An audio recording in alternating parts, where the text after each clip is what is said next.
Voilà. On va faire la halakha. Alors, imaginez-vous que la halakha j'ai choisi pour la paracha de Vayera.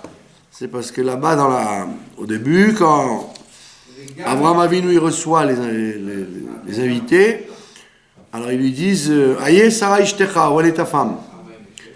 Alors il lui dit Neba, elle est dans la tente.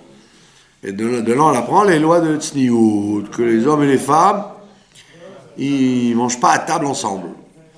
Donc, il y a des communautés jusqu'à maintenant qui font comme ça, que quand il y a un repas, même un repas ordinaire, les hommes sont dans une table, les femmes dans une autre. D'accord? Alors évidemment, les règles de Tzniout sont pas toujours les mêmes dans chaque pays, dans chaque milieu. Et donc on va voir les règles de Tzniout aujourd'hui, à notre époque. Alors on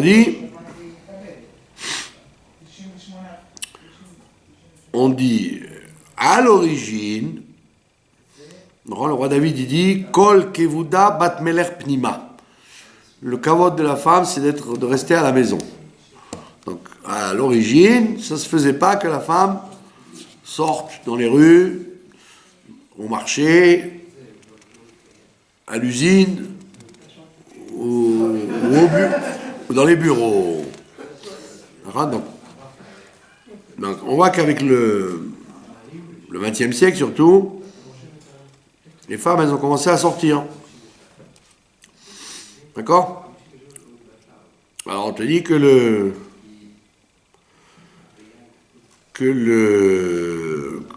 comme le monde a changé, il faut donc adapter, il faut comprendre la halakha en fonction des nouvelles situations dans lesquelles on est. D'accord? Alors le Midrash il dit que, étant donné que les femmes sont dispensées de l'étude de la Torah, qu'est-ce qui remplace l'étude de la Torah par rapport à la femme? C'est la pudeur, les règles de pudeur de la femme.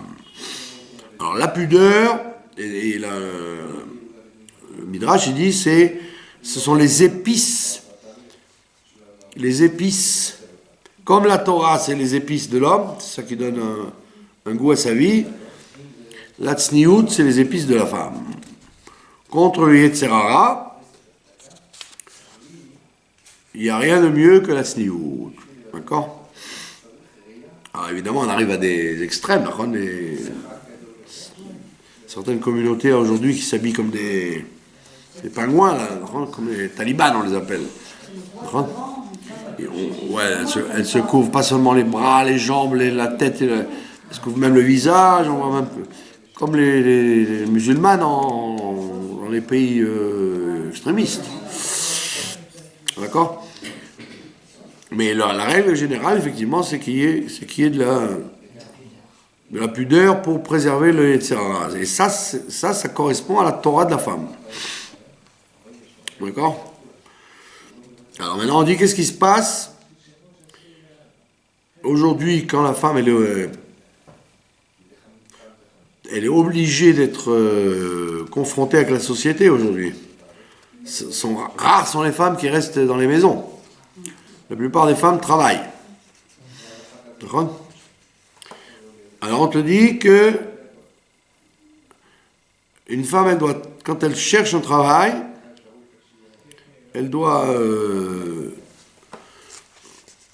systématiquement chercher un travail où elle n'est pas soumise au problème de yichoud.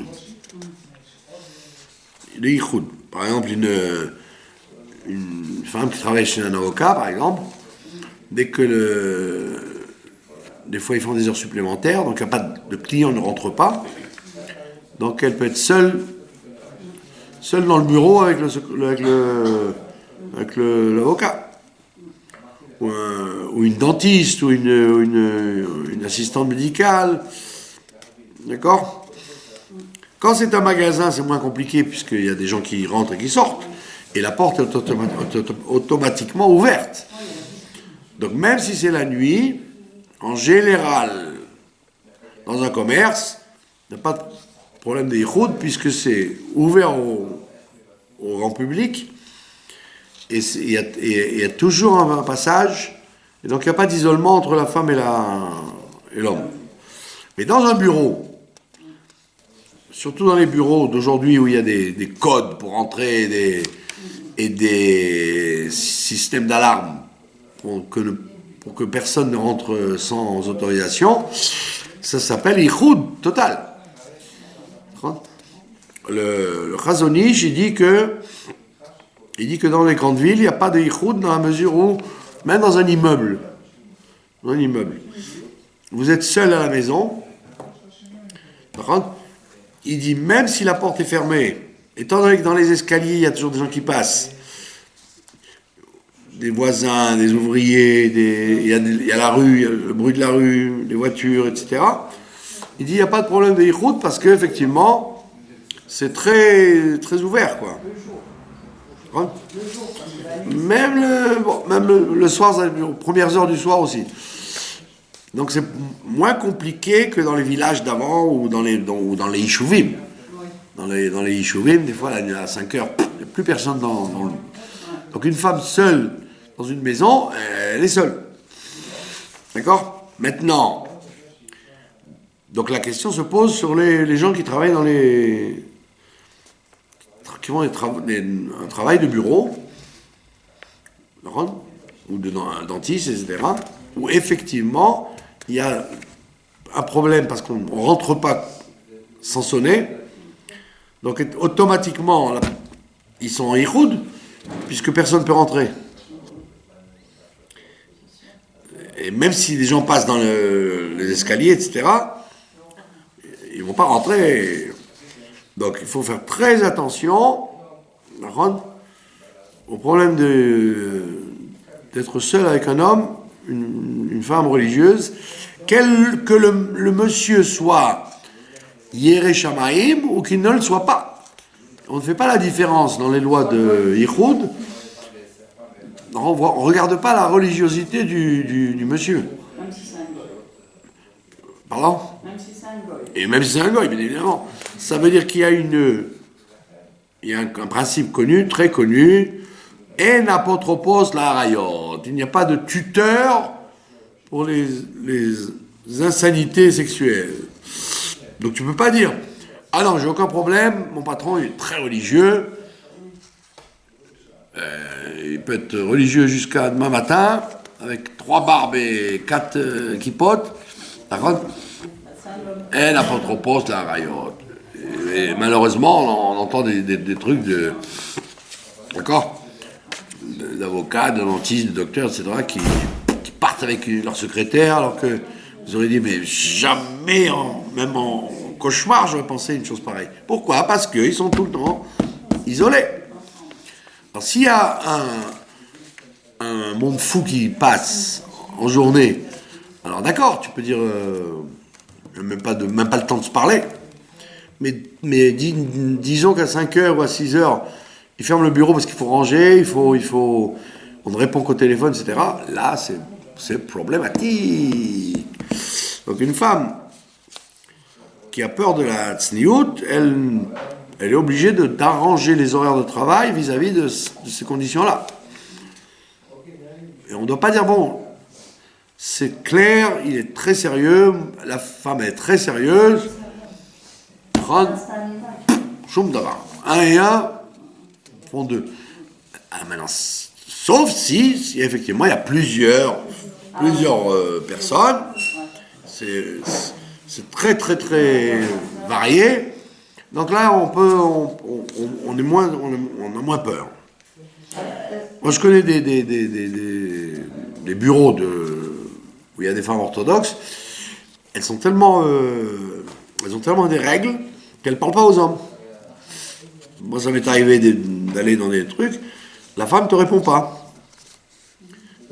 La directrice me dit, écoutez, demandez à Rivka, elle va vous faire la feuille. Je tape au bureau. Bonjour Rivka. Elle ne répond pas, elle reste sur son computer.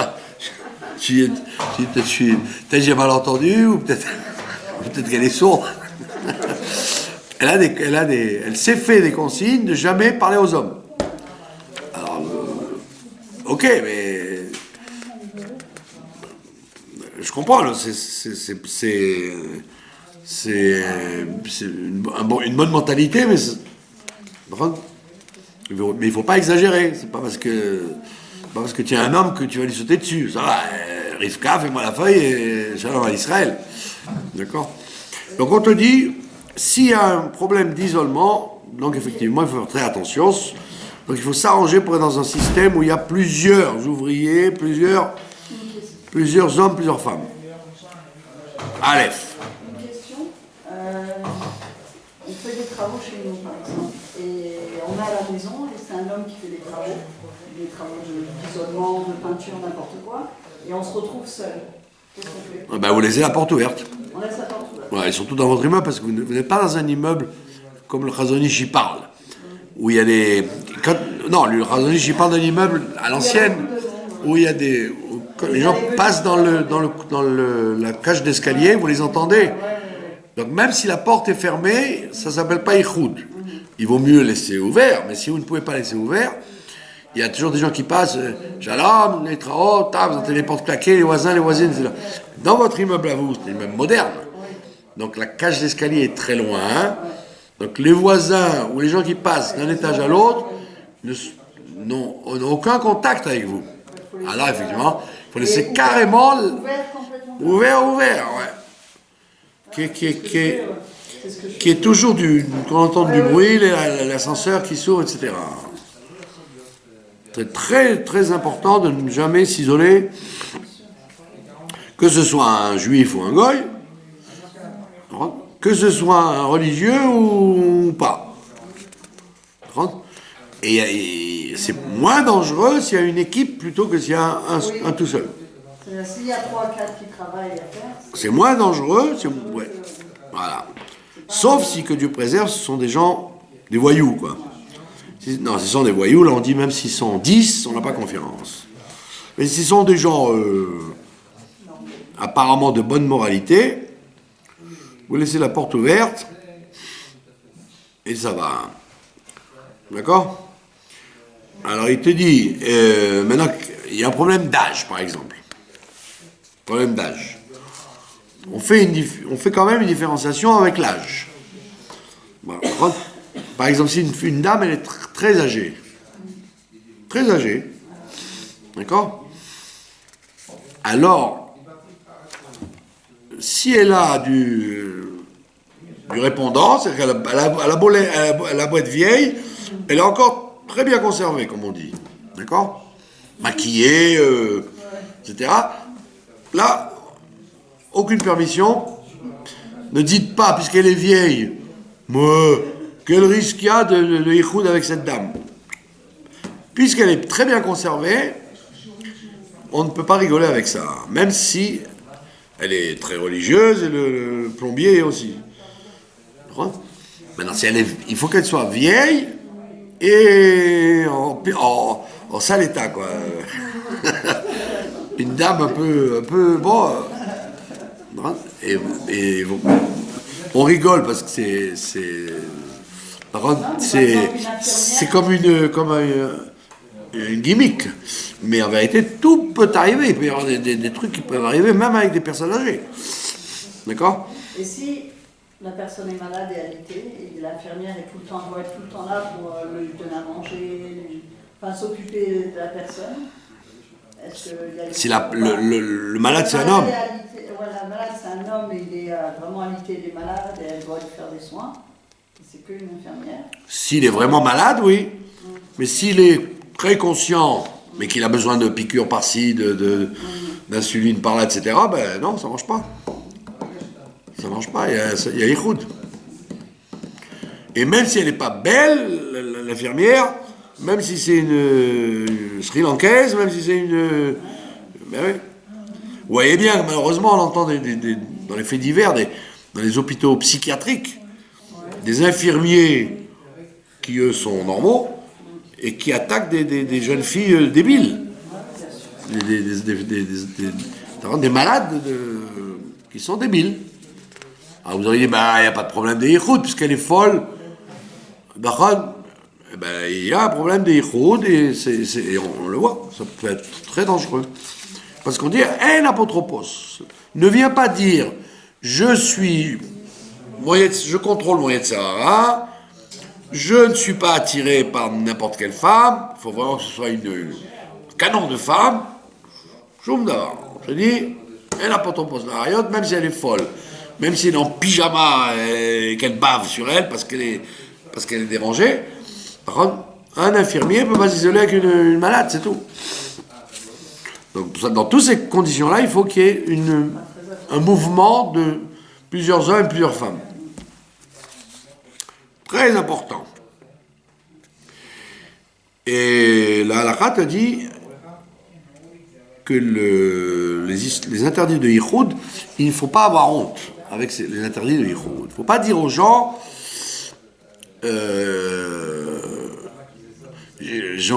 j'ai honte de laisser la porte ouverte, il va dire que je suis une vicieuse. Vous lui dites, vous savez, je suis obligé de laisser la porte ouverte pour ne pas être seul avec vous. Il faut le dire. Il faut dire aux gens, vous savez que dans la vie, il y a des problèmes de yichud entre hommes et femmes, donc je laisse la porte ouverte à cette attention. Parce que sinon, si vous laissez la porte ouverte, peut-être quelqu'un il va dire, bon, il fait froid, on laisse pas la porte ouverte, tac, il claque. On laisse la porte ouverte, même si ça fait bête. Ça fait vraiment grenouille de bénitier de raconter ça. Si on est avec un petit enfant... Et donc, attendez, donc automatiquement, maintenant, dans le problème de yichud, il y a le problème de la proximité. Par exemple, si l'ouvrier vous dit, vous pouvez me faire un café, etc., dès qu'il y a un problème de familiarité qui s'installe, alors vous lui faites le café, par exemple, vous le mettez dans la cuisine et vous partez. Vous le mettez là où il travaille et vous partez. Il ne faut pas lui tendre dans la main, vous voulez avec un morceau de gâteau avec, j'ai fait du cake. D'accord? Pourquoi vous riez? Ah oui, en général, vous voyez quelqu'un il vient travailler chez vous, il reste 10 heures dans la chaleur ou dans le froid, avec la poussière et tout, vous avez pitié, alors vous dites, tiens, bon, je vais lui faire je vous amène le plateau avec le café. Amène le plateau et le café et tu t'en vas. Tu ne restes pas dans la région. D'accord? Toi, va dans ton secteur, laisse-le dans son secteur. Donc, il y a une grande clalle, ne pas avoir honte du yichud. D'accord? Je sais pas, mais une assistante médicale, elle doit dire à son patron, excusez-moi, ça y est, la nuit est tombée, je reste avec vous encore pour travailler 1 heure, mais à condition qu'on enlève le code, que la porte soit ouverte. Pas avoir honte de dire ça. Et quand c'est un magasin sur rue... Voilà, si vous étiez venu à l'heure, vous l'aurez entendu, quand il n'y a pas de yichud, parce que les deux sont dans un magasin où tout le monde peut, à tout moment on peut rentrer, là, vous êtes sauvés. Parce que vous êtes d'abord sur la rue, ou alors dans un grand centre commercial où il y a plein de gens qui passent, etc. Et en plus, la porte n'est pas fermée. La porte est automatiquement accessible à n'importe quel étranger qui veut rentrer. C'est le seul cas, donc le magasin, quel qu'il soit d'ailleurs, où on peut permettre le yichud. Et on n'a pas dit que c'est mitzvah. Si une femme peut trouver un travail où il y a d'autres personnes avec elle, par contre, d'autres hommes ou d'autres femmes qui travaillent avec elle, c'est mieux que d'être seule avec un à un, même si comme vous dites, parce qu'il y a quand même des heures vides, des moments où il n'y a personne. Tout le problème du yichud, c'est de fabriquer une intimité avec le temps. C'est pas une fois, c'est tous les jours. D'accord? Pourquoi on parle de ça? Parce qu'on a dit, c'est ce que les anges demandent à Abraham. Où est ta femme? Et il dit, elle est dans la tente. Pour dire, les hommes sont à l'extérieur, ils mangent tout le parasol, et les femmes sont à l'intérieur mais elles n'apparaissent pas. D'accord? Est-ce qu'il y a des questions? S'il y a un bébé ou un enfant avec nous. Pardon? S'il y a un bébé ou un enfant avec nous. Est-ce que Non, ça, un bébé et un enfant, ça ne change rien du tout. Il faut que ce soit quelqu'un, un personnage un peu conscient. À partir de 9 ans, 10 ans, etc. Quelqu'un qui comprend ce qui se passe. Là, il n'y a pas de yichud quand on est comment dire, surveillé. Mais si c'est un bébé ou un enfant qui joue et qui comprend rien, là, c'est comme s'il n'y avait personne. D'accord? Et pourquoi je parle de ça? Parce que on a toujours le sentiment que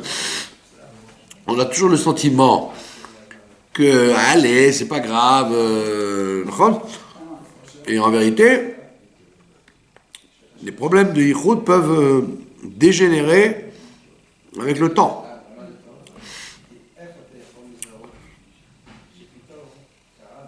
Voilà.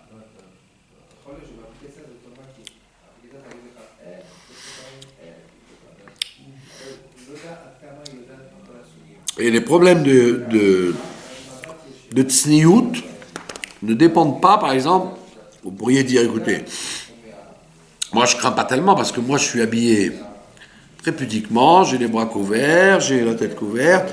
Il y en a une autre secrétaire, alors elle est vraiment, elle n'est pas tsniout, donc je ne crains rien. On te dit non, pas du tout. Merci. Ça n'a rien à voir.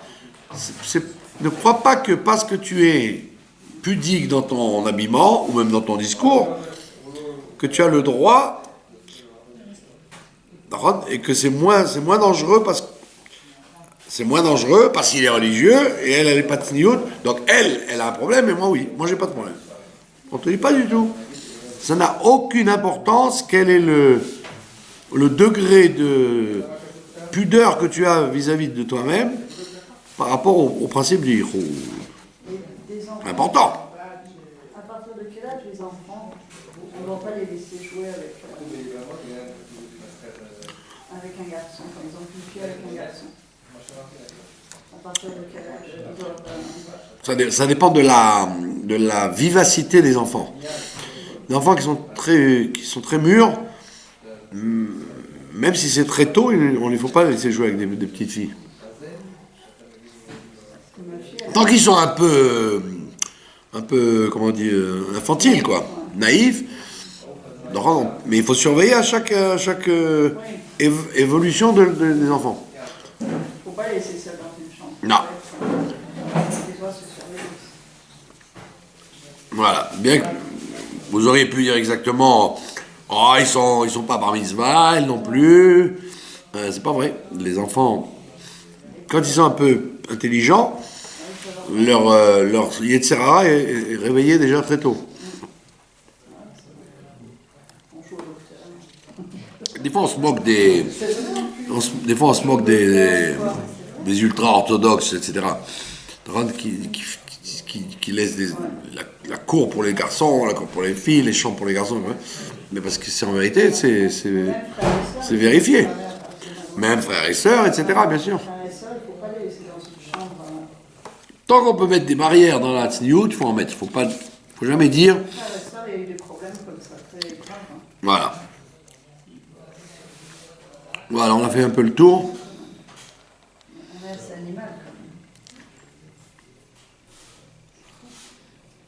On a fait un peu le tour, je ne vois pas de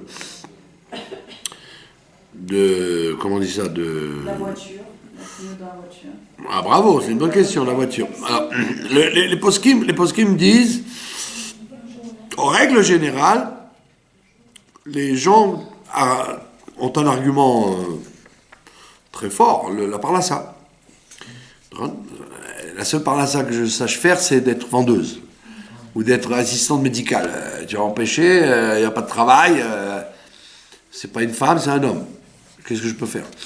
Devant, on te dit, si jamais il y a un problème qui peut se réveiller des routes, même si ça peut faire des problèmes par là, on n'a pas le droit de faire des concessions. Il faut avoir confiance. quand on est en voiture ou en taxi? Alors, voiture, taxi, voilà, bravo, c'est une bonne question de Yichud.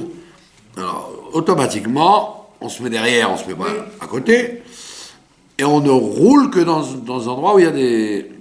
L'autoroute. C'est ça, c'est un problème. L'autoroute, c'est un problème. On dépose un collègue. Exactement. L'autoroute, l'autoroute, ça s'appelle pas le domaine public. La rue, ça s'appelle le domaine public parce que tu fais, hey, ça va, quelle heure il est, nanana. Mais dans l'autoroute, chacun est dans sa cage, personne ne connaît personne. Jour ou nuit, c'est un problème de yichud.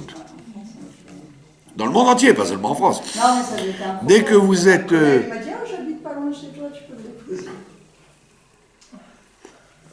Dans ce genre de choses, il faut être, il faut une tierce personne. On est tranquille. Moi, j'ai eu une fois dans ma vie un problème de yichud, et j'ai compris tout le sujet du yichud quand j'étais à l'armée. Autrement, j'ai jamais eu, pas vraiment pour la yichud, c'est toujours des... Mais à l'armée, je me suis retrouvé une fois dans un... Parce qu'on gardait dans les bases. Donc je devais rester toute la nuit, enfin 6 heures, dans un bureau qui était au fond de la base, à côté d'un verger qui appartenait à l'agriculteur, quoi. Donc c'était au bord du verger, une cabane, et je devais être là. D'accord? Et il devait être, je sais pas, à 10h du soir jusqu'à 5h du matin, quoi. Donc la Jeep me dépose, et puis, alors moi, il faisait pas si chaud dehors, je rentrais.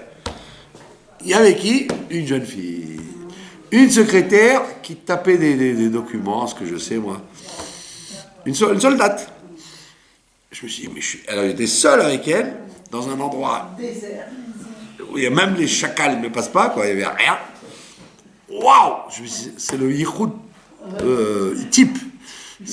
Seul avec une fille, dans un endroit où tu peux crier jusqu'à demain matin, on t'entend pas.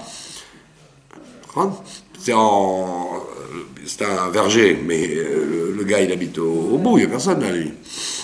Waouh! Je me suis dit, ça, je suis coincé là. Alors qu'est-ce que j'ai fait? Je me suis mis dehors. Elle dedans, moi dehors. Et comme il faisait un froid de canard, alors je ne pouvais pas rester 6 heures dehors tout seul comme un idiot. Donc je rentrais, je sortais. Et je m'arrangeais toujours, j'appelais, j'ai dit à la Jeep, que les Jeeps elles passent. Toutes les heures, il y avait une Jeep, ah, ça va, tu as besoin de café, tu as besoin de gâteau, tu as besoin de... Et j'ai senti, là, pour une fois dans ma vie, je me suis dit, waouh, j'ai compris ce que c'était, parce que tu n'as aucune barrière. Aucune barrière, c'est ça. Donc ça veut dire que c'est pas chaud du tout. Alors tu as beau te dire je suis sérieux, je suis comment dire, on commence pas à faire le zouave, etc. Tu n'as aucune valeur. Ce que tu peux pas avoir dans ta tête, les lois de Yichud, les lois de Tzniut, c'est très très grave. Il ne faut jamais jouer avec ça. Et donc on apprend de la paracha de la semaine. Où est Sarah, ta femme? Dans un ascenseur. Pardon? Un ascenseur. Un ascenseur aussi, oh oui.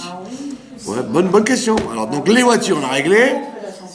Donc le coût du taxi ou de celui qui te raccompagne, c'est pas loin et il y a du monde. Non, s'il y a du monde, oui, dans la rue. Mais si c'est un truc où on quitte la rue, etc. Bien sûr. Ben ouais. Derrière taxi, il faut que ce soit en ville, dans des artères où il y a beaucoup de gens qui passent et des voitures qui passent. C'est pas des craintes farfelues. C'est des cas qui sont arrivés. Des cas qui arrivent. Ben oui. Même la yeshiva, il a pris une jeune fille comme ça. Une histoire vraie, il a pris une jeune fille qui n'était pas une Goya. Ou en France. Il l'a mis derrière. Et là, elle lui a fait juste là, tu me déposes, s'il te plaît, je suis en retard, je vais rater mon train à la gare et tout ça. il l'a déposée. Et elle lui a dit, bon, tiens ma carte, si un jour tu veux me contacter, je suis réalisatrice, j'écris des... Enfin, un truc comme ça, si tu as besoin de moi, voilà. Pour te remercier, tout ça, tu veux pas être payé, voilà, pour te remercier. Il l'a rappelé, il y a le Sarah qui était très très fort, il a rappelé le numéro, il l'a abandonné. Et voilà. Il l'a abandonné, il allait avec la Goya. Mais une histoire vraie, il a tout laissé. Une histoire vraie. Donc c'est pour ça qu'il faut... Il a déposé, ça a duré quoi, 10 minutes de trajet, il l'a déposé. Voilà. Il a tout abandonné. Oui, parce que il pensait à cette fille. le Yetzer Hara est... Shiva, Le Yetzer Hara est malin. avec l'ascenseur alors. À l'ascenseur, c'est évident. Mais il y a quelqu'un qui m'a dit, mais attendez, il y a une histoire vraie qui est arrivée à quelqu'un qui m'a dit, mais l'ascenseur, ça dure 20 secondes. Alors il y avait des ascenseurs, qui sont des ascenseurs ouverts. Vous voyez, comme il y a des grands hôtels, beaux hôtels, c'est en verre. Là, il n'y a aucun problème, puisqu'on voit tout on voit tout à travers le carreau. Mais les ascenseurs, en règle générale, c'est une cage fermée, c'est le Yichoud de la méadrine. Alors, il y a une histoire amusante qui est arrivée à un ami à moi. On parlait de ça, et puis alors, donc j'avais dit, l'ascenseur, no way. Il n'y en a pas question. Il m'a dit quoi, même un étage, même 2 étages, ça dure 20 secondes, 10 secondes. J'ai dit même 3 secondes. Alors il m'a dit, t'as exagéré, vous avez vraiment l'esprit mal tourné, etc. Bon, ok. Tu vois pas que, il prend l'ascenseur, et il est pris l'ascenseur avec une femme. Ça s'est passé. Tu vois pas que l'ascenseur se bloque? Ça a duré 10 secondes? Pas du tout. Ça s'est éteint, parce que quand ça se bloque, ça s'est éteint seul avec elle. Alors au début il a eu un briquet, Il m'a dit, j'ai failli mourir avant que les pompiers ouvrent la porte, etc. Alors on rentre pas, on ne va pas. On sort. Eh oui. On ressort. Ou on lui dit, pardon monsieur, je préfère que vous montiez la deuxième tournée. Moi, je suis restée coincée là. Mais oui, parce que... Avec un Américain. Bon, le coup... Des tatouages partout et des bières. Et c'était le long de la sortie du jeûne, je ne sais plus quel jeûne. Et je suis restée, et l'ascenseur a été coincé, Allez. j'ai mourir. Bon, mais Kitsour, C'est pas grave. mon ami, il a eu le bon Dieu, il a dit, tu crois qu'on rigole avec ça? Je vais te montrer. Quelle était la possibilité? Quelle possibilité il y avait que l'ascenseur se bloque pour un étage? Eh ben, il s'est bloqué. Bon, mais Kitsour. Si je prends un taxi, et il y a seulement le... Vous prenez un taxi. Non, je prends un taxi, je suis seule, et il y a le conducteur. Ben, c'est ce qu'on est en train de dire. Ça dépend si t'es en ville. Si j'ouvre la fenêtre, Vous pouvez ouvrir le capot, même. Si vous êtes en ville, en plein jour... Si je suis en ville, et Sur je la route, partir à c'est vélo. embêtant. Sur la Je suis route. obligée de partir. Ben, c'est en ville, ça s'appelle la ville. Non, vélo. Ah, ça Vélo, va. c'est en dehors, il y a la ville. Ah, Guilo, ça s'appelle la ville encore. Comme les habitations, de tout tourne. Voilà. On parle de l'autoroute. L'autoroute, effectivement, vous ne pouvez pas sortir. Voilà. L'autoroute, c'est spécial parce qu'on est coincé. On ne peut pas sortir, il faut attendre une bifurcation. Les champs, c'est comme ça. Ouais. Donc, là, si c'est en ville et derrière, et dans un endroit... il faut qu'il y ait du mouvement de gens et de voitures. Même des goïms, hein, même si c'est par exemple... vous passez par un village arabe, etc., ça marche aussi. C'est des gens, c'est pas des... Non, c'est pas des si que Dieu préserve, quelqu'un crie, les gens sont là. Voilà. Il faut toujours faire attention à ça. Et l'apotropos, la rayotte, rappelez-vous du principe, on n'a aucune garantie contre les bêtises. Voilà. Alors, maintenant, la paracha, vous avez quelque chose dans la paracha qui vous... C'est une paracha extrêmement riche d'enseignements. D'accord? Et c'est de cette paracha Vayera, que la Chassidoute apprend, répété pendant d'année en année, le principe de la Hashgacha Pratit. Le principe de la Hashgacha Pratit. La providence divine. D'accord? D'où on l'apprend?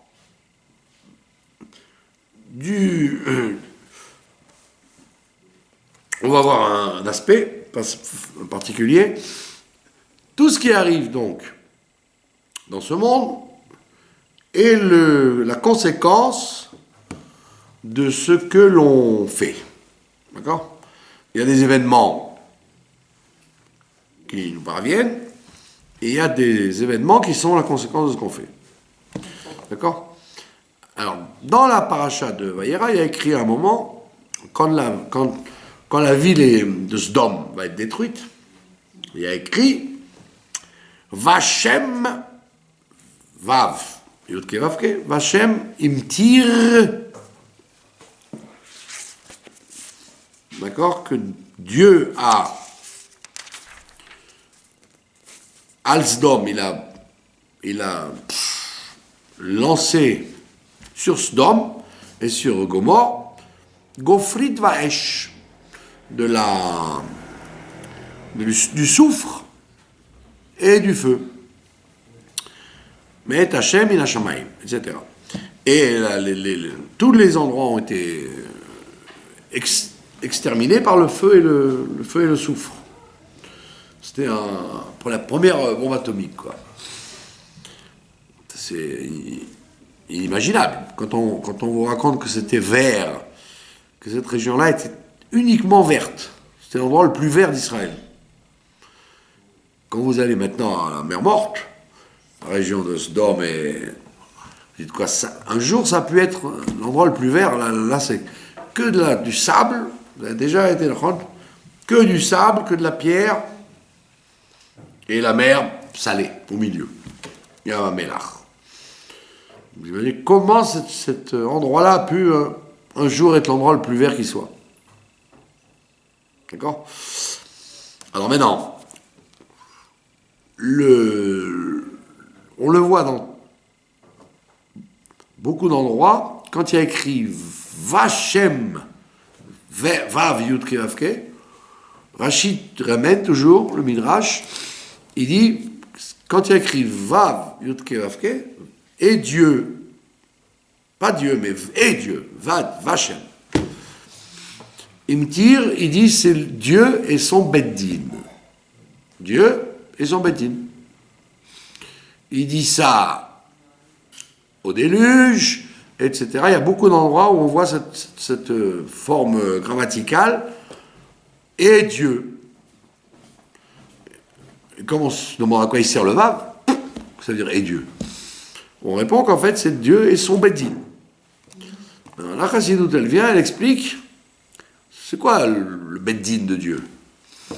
Alors on dit c'est l'attribut de Malchut. C'est le Shem Adnei, Ado. Et ça veut dire que quand il se passe quelque chose, ça traverse les 10 sphirotes. Ça traverse les 10 sphirotes depuis la Chokhmah de Dieu jusqu'à la Malchut, c'est-à-dire la réalisation concrète. La Chokhmah, c'est pas concret, c'est un projet, c'est un plan, mais c'est pas concret dans ce monde-là. Pour que ça soit concret dans ce monde-là, il faut que ça arrive à la 10e des sphirotes qui s'appelle la tribu de Malchut, qui est le nom de Dieu Ado. Et c'est ça qu'on appelle le Beddin. Le Beddin de Dieu, c'est quand le décret ne se contente pas d'être théorique, il descend Chokhmah, Bina, Chesed, Voura, Tiferet, il va jusqu'à Malchut. Dieu est son Beddin. Voilà ce que ça veut dire. Donc ça veut dire que quand, et ça veut dire que c'est la providence divine, ce qu'on appelle la providence divine, parce que ça veut dire que c'est pas resté au niveau du klal de la chorma, c'est descendu dans le détail le plus infime. Le détail le plus infime qui s'appelle Mida Keneged Mida. Mida Keneged Mida. Chose pour chose. D'où on l'apprend chose pour chose. Quand madame, la femme de Lot, l'ange il dit à Lot, sauve-toi avec ta femme et tes deux filles, tu n'as pas le droit de sauver tes affaires, parce que tes affaires sont... Sodome et Gomorre, c'est l'exemple de la ville Irani Dachat, la ville qui est passée à l'idolâtrie qu'on doit détruire entièrement. Donc même ton argent, il est interdit.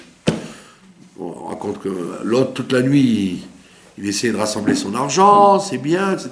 Et l'ange me dit, tu peux toujours t'imaginer, on te laisse partir nu et cru. Mais tout ce qui est à toi, tu n'as pas droit. Tu as droit simplement toi, ta femme et tes filles. C'est l'exode d'Algérie, c'est la rigolade à côté. D'ailleurs, qu'est-ce qui a perdu les Juifs à travers les siècles? Chaque fois qu'il y avait des menaces d'expulsion, ils ont toujours été perdus à cause de leur argent. Ils n'osaient pas quitter leurs biens. C'est pas évident de dire bon, ça y est, c'est fini, on part comme on est. Nu et cru. Eh ben, justement, si tu n'as pas compris qu'il fallait partir avant, au moment où tu pars effectivement nu et cru. Et c'était comme ça en Europe de l'Est, en Irak, au Yémen, et en Algérie. La plupart des pays, les gens sont partis sans rien. S'ils avaient compris qu'il fallait partir avant, ils auraient vendu, ils auraient fait des affaires, etc. Bon, mais Kitsour, là, cas typique, donc, Monsieur Lot, vous avez fait le zouave très longtemps, vous avez mérité d'être sauvé à cause d'Abraham, mais tu ne peux rien sauver de ton argent, donc tu t'en vas, comme on disait en Algérie, une main devant, une main derrière. Vous connaissez cette formule, une main devant, une main derrière. Donc le monsieur Lot s'en va, et l'ange lui dit, comme tu es coupable, tu n'as pas le droit, on ne te laisse pas cette joie de voir la ville détruite. On ne montre la vengeance de Dieu qu'à celui qui est méritant. Ça apaise. Ça apaise quelque part de voir la justice faite. Mais quand toi-même tu n'aurais pas dû être sauvé, il n'y a aucune raison qu'on te donne ce mérite. Donc ne regarde pas la ville en train d'être détruite. Et sa femme regarde, et le verset nous dit qu'elle est transformée en statue de sel. Et Rachid explique pourquoi, parce qu'il dit comme elle c'était une sodomite, c'était pas n'était pas en famille avec Abraham, etc. C'était une locale qu'il a épousée. Elle était ancrée dans les habitudes de la ville, et donc elle interdisait à son mari de donner du sel quand ils sont venus les inviter. Et déjà cette coutume d'inviter, ça c'est un truc pourri que tu as appris de ton oncle, Abraham. Donc, tu me l'as imposé dans cette ville, et on risque gros. Mais en plus, tu leur donnes du sel. En plus, tu les gâtes, quoi, le pain avec le sel. Donc, comme elle était profondément odieuse, d'accord, Rachid te dit, Mida, que les gars de Mida, comme elle a fauté sur le sel, elle est punie sur le sel. Donc, on voit bien que, par cet exemple-là, que la récompense ou la punition d'un être humain, elle sera toujours liée avec la faute exacte ou la mitzvah exacte qu'il a faite. C'est l'un, Mida Keneged Mida. D'accord ? Très important. Ça veut dire ne crois pas que les punitions ou les récompenses sont hasardeuses. Elles sont bidiouk. Elles sont très précises. D'accord? Maintenant, quand le verset nous dit Vachem, que et Dieu, Imtir, il a fait pleuvoir sur Sdom et sur Gomorre du soufre et du feu. Le Midrash, il dit, mais pourquoi il y a écrit il a fait pleuvoir? Il aurait dû dire il a jeté, il a lancé, il a projeté. Pourquoi le mot pleuvoir? Alors il dit parce qu'en vérité, au départ, c'était de la pluie. La shon matar, c'était de la pluie. Imtir, ça veut dire que Dieu a fait pleuvoir. Donc, comme il a fait pleuvoir, et que dans cette région-là, à ce moment-là, puisqu'on était à Pessah, il ne devait pas pleuvoir. Donc, les gens de Sodome, ils auraient dû dire ah, c'est un signe qu'il va se passer quelque chose. Comme Lot a prévenu les gens que les 2 anges, ils sont là pour ça. Donc, malgré tout, ils auraient pu faire teshuva. Ça veut dire que c'était de la pluie. D'accord? Comme il y a écrit dans le Zohar, sur la paracha de Vayera, que Agar, elle va devenir par la suite à nouveau la femme d'Abraham quand il la chasse. Et le Zohar s'interroge, il dit comment Abraham a pu réépouser Agar alors que Sarah lui avait dit chasse-la. Il dit parce qu'elle a fait teshuva. Il dit comment elle a fait teshuva si vite? Alors le Zohar il dit parce que la teshuva ça se fait beriga chada ou besha'ata chada. La teshuva ça prend pas 100 ans, ça prend 1 seconde. La teshuva c'est pas dans l'action, c'est dans la pensée. C'est le switch. Le fait de switcher, de rendre d'une vision des choses à une autre vision des choses, c'est ça la teshuva. Après, ça va se traduire dans le monde de l'action. Mais avant que ce soit dans le monde de l'action, c'est une prise de conscience d'1 seconde. Et donc, tu aurais dit, comment? En quelques minutes, en quelques heures, les gens de Sodome vont changer d'avis? Oui, au début c'est de la pluie, le temps qu'ils se réveillent, ça aurait suffi, et à ce moment-là, ça serait resté de la pluie. On accepte encore la pluie à Pessah. C'est pas encore le plein été où c'est une malédiction pour les plantes. Donc on aurait dit c'est bien, c'est une pluie, une bonne pluie de fin d'hiver. Donc on te dit que même à ce moment-là, l'Axéra, voilà, Vachem, il te dit Dieu et son Beddin, ça veut dire Chochma jusqu'à Malchut. Malchut, ça veut dire on ne peut plus rien faire. Quand la chose elle arrive à Malchut, ça veut dire elle est enfermée dans le monde matériel. Quand la Xéra, bonne ou mauvaise, elle est enfermée dans le monde matériel, on ne peut plus revenir en arrière. Tant que tu peux revenir en arrière, tant que ça descend, le Seder Ishtalshelut, donc c'est pas matérialisé encore, c'est théorique, Chorma, Bina, l'homme peut changer complètement la forme de la Xéra. C'est une Xéra, dans notre histoire à nous, dramatique. Mais tant qu'elle n'est pas arrivée à son point final, les individus peuvent la changer. Formidable.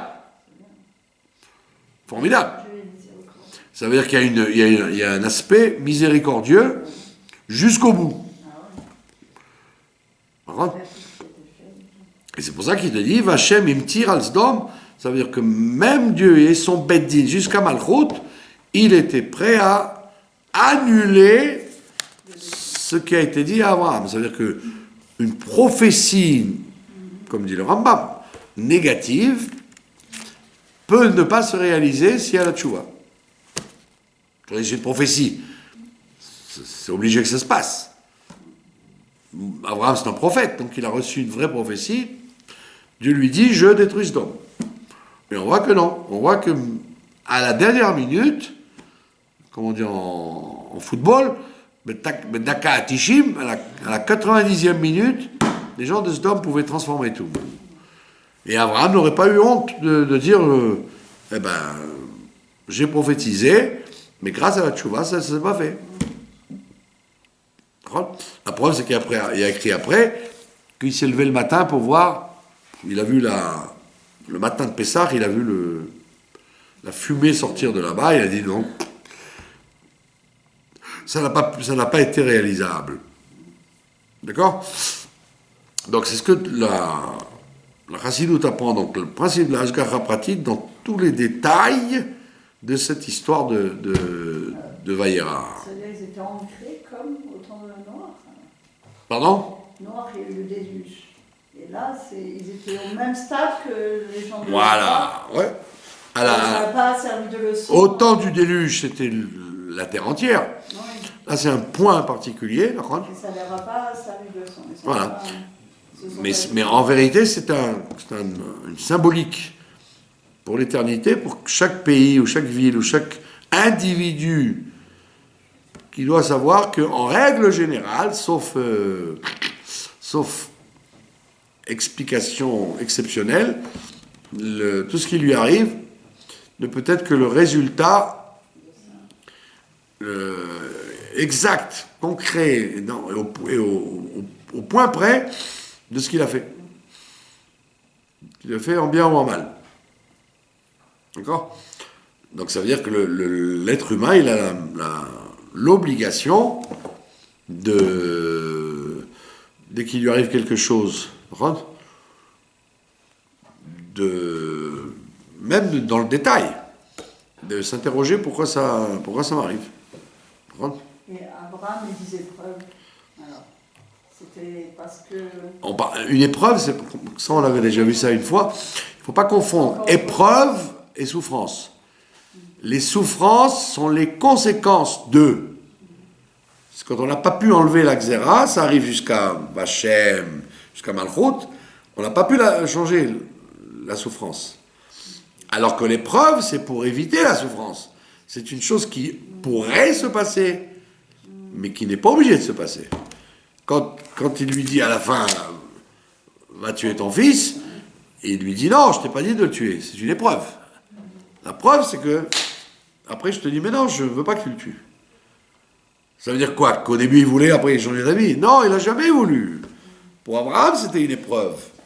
Pas pour Dieu. Ça veut dire que l'épreuve, c'est une illusion, c'est différent. L'épreuve, c'est une illusion de souffrance. On a peur qu'il se passe quelque chose, mais en vérité, on ne t'a jamais dit que ça va se passer. C'est une épreuve.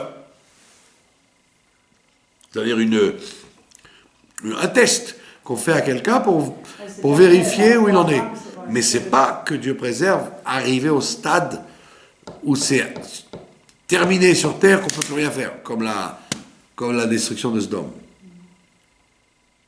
Il ne faut pas confondre épreuve et souffrance. Les Yissourim, comme dit la Gemara, ne viennent pas s'il n'y a pas eu une faute. C'est-à-dire que dans l'idéal des choses, tout devrait se passer glatt kosher.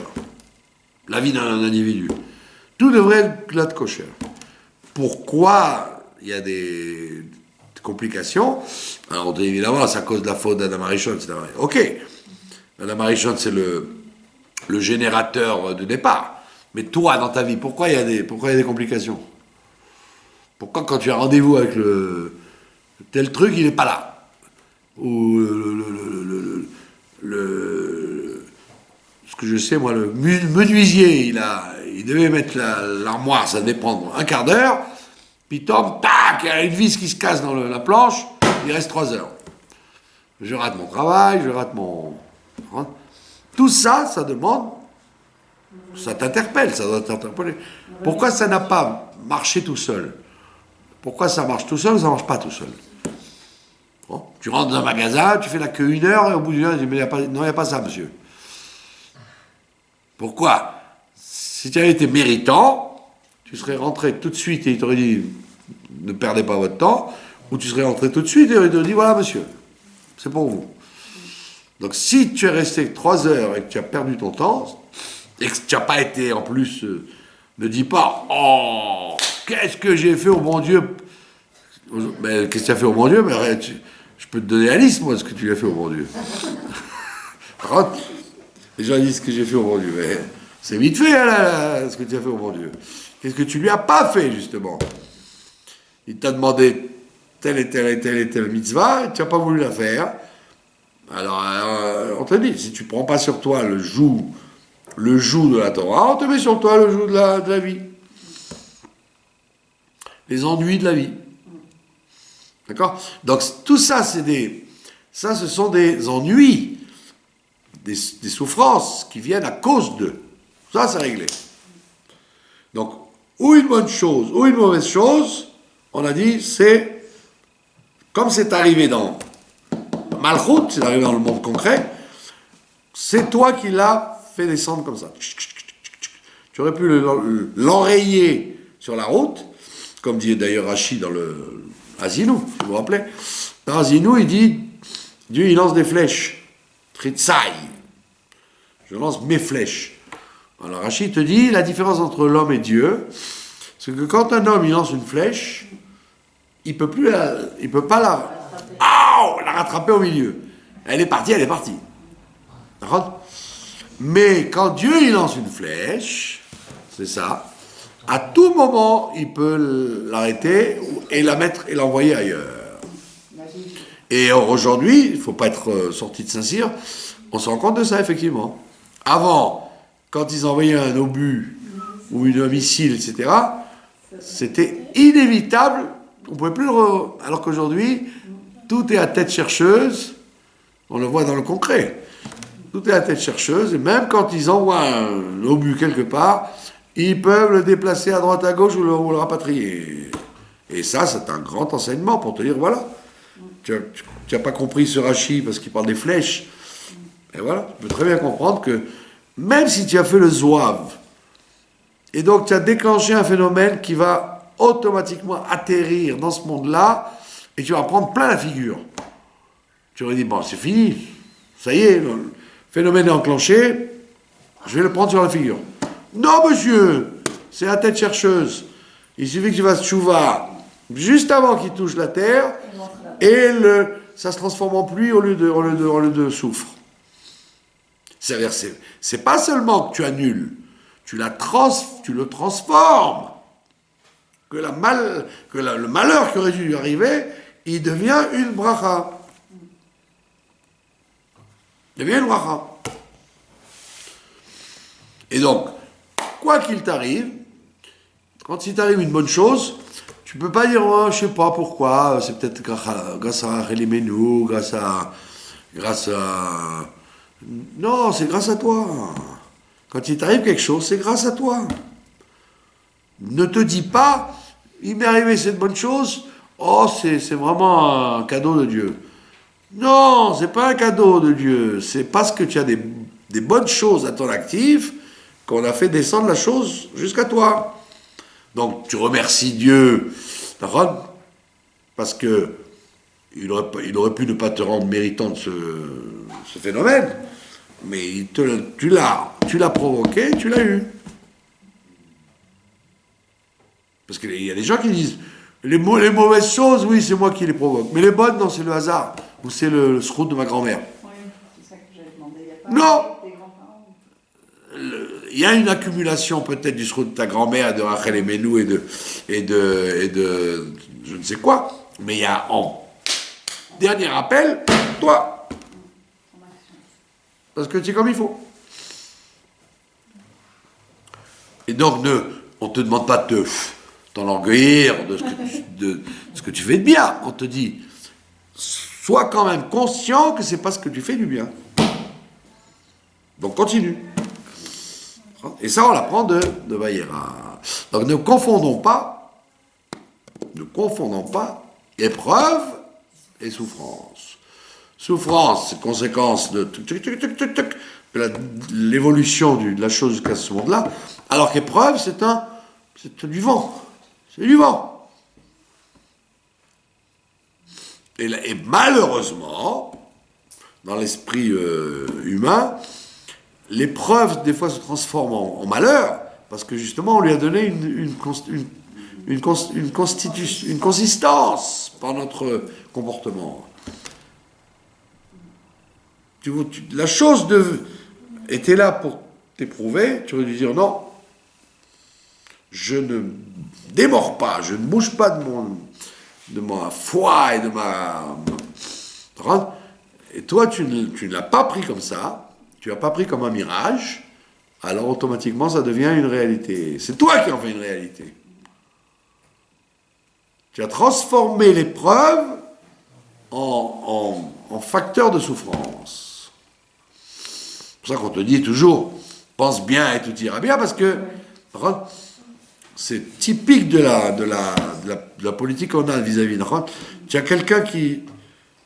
Tu construis sur ta tête, quelqu'un il te doit de l'argent. Tu construis dans ta tête qu'il ne va pas te le rendre, qu'il est malhonnête, donc alors que c'est une épreuve. Tu dois dire non, il doit avoir sûrement un empêchement, ou alors il n'est pas sur le territoire, il est peut-être ailleurs, non, ou il n'a pas l'argent, et qu'il n'ose pas me rencontrer. Et toi, au lieu de ça, tu dis je l'avais bien flairé celui-là, je savais bien qu'il ne me rendrait jamais mon argent. Comme c'est une épreuve, tu as rendu la personne, tu as provoqué que ça va l'aider à devenir malhonnête parce que tu n'as pas voulu voir une épreuve. Tu as voulu voir une chose évidente. Ah, j'ai raison de dire que le monde il est tordu, voilà. Je lui ai prêté de l'argent, il ne veut pas me le rendre. Mais qui t'a dit qu'il ne veut pas te le rendre? C'est une épreuve, c'est pas un malheur. Le malheur, ce serait si effectivement tu apprenais qu'il est mort et que ton argent, tu ne le verras jamais. Mais sinon, ça n'est qu'une épreuve. Considère qu'il va te le rendre et qu'il a eu comment on dit en anglais, un puncher. Si tu ne veux pas considérer l'épreuve, on te la voit comme une réalité. Mais une épreuve, c'est rien que du vent. Maintenant, par contre, les Issourim, là, tu es obligé de te tester, de t'introspecter en disant pourquoi ça m'arrive, qu'est-ce que j'ai fait, quand, comment. Malheureusement, les gens ont du mal à reconnaître que la cause, elle est évidente. Quand vous dites aux gens, c'est une Mishnah claire dans les Pirkei Avot. Celui qui prend sur lui le joug de la Torah, on lui enlève le joug de la vie. La plupart des gens ils disent mais c'est pas vrai. C'est pas vrai parce qu'il n'a pas envie de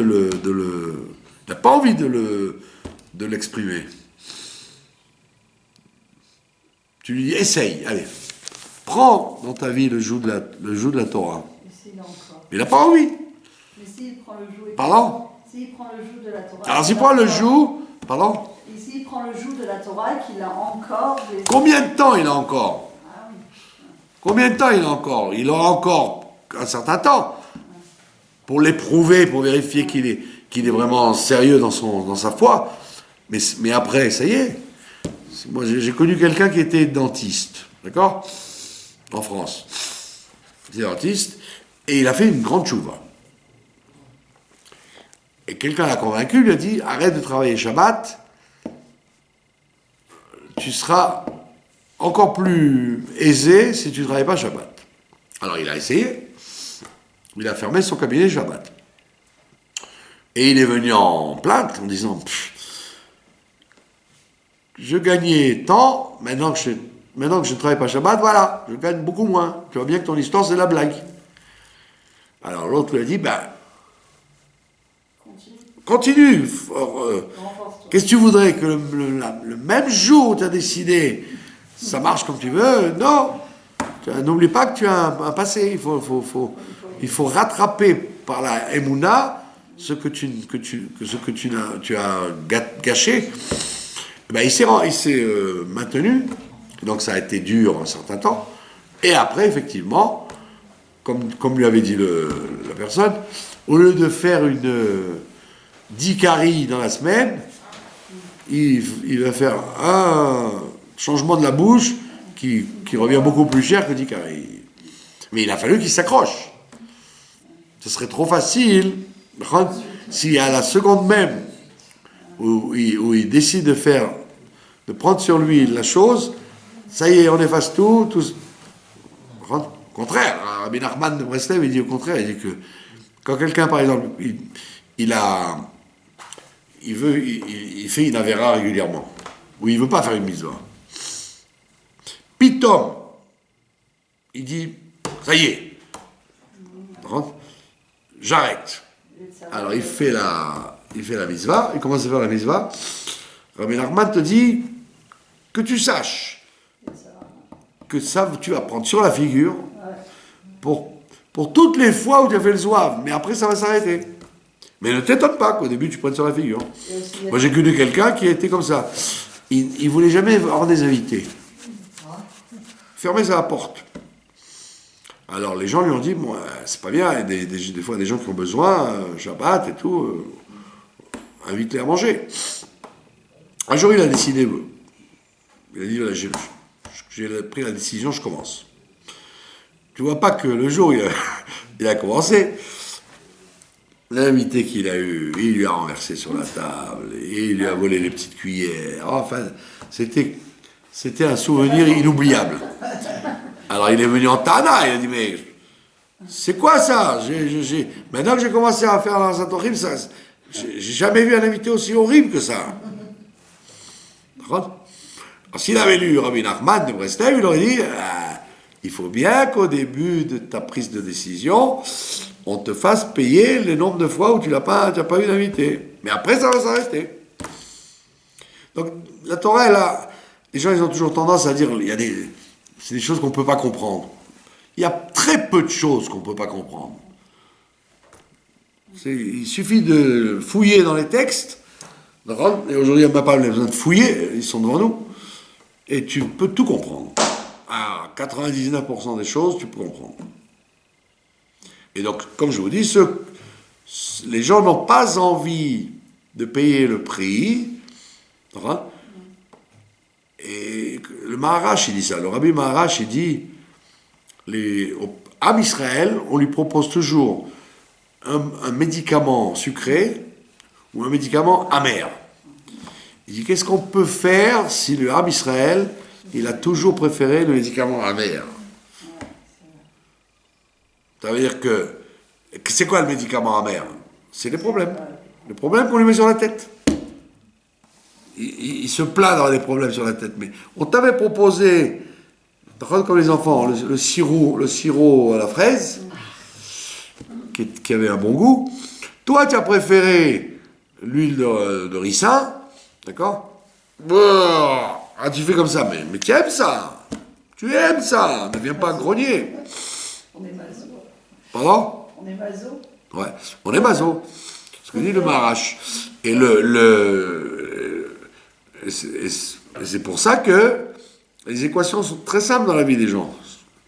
Mais seulement les gens n'ont pas envie de... C'est l'histoire des Juifs quand ils ont sorti d'Égypte qui disaient « Ah, où étaient les poissons qu'on mangeait en Égypte ?» Mais tu prenais des coups en Égypte.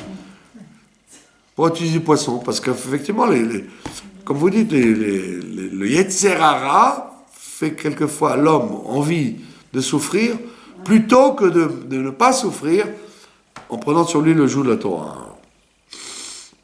Voilà, et donc tout ça on l'apprend de la parasha de Vayera. C'est pour ça que Vayera s'appelle il lui a montré.